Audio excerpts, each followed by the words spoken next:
Én most nem is mennék bele abba, hogy nagyon nagy drámai változások voltak utána az életemben, tehát annyira, hogy majdnem abba hagytam így a festést is mindent, meg hogy hozták az életkörülmények, és pont így néztem végig utána a képeket, és én próbáltam a rosszat elfelejteni, a jó meg megvan, és pont azokon elkezdtem én is mosolyogni, amiket te mondtál a bizonyos képeken, amikor festéket. És még egyszer, meg nem akarom ismételni magam, de ez az élni akarás, ez a küzdés.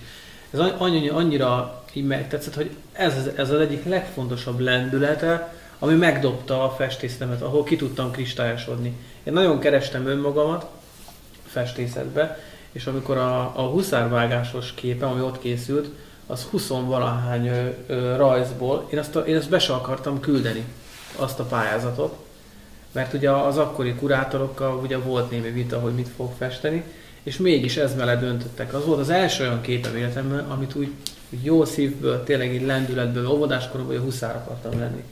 És akkor 30-valány évig szünet, mert amikor huszárakat fog festeni, hát hagyomány, lendület, benn van minden, és a Picasso Guernicát dolgoztam.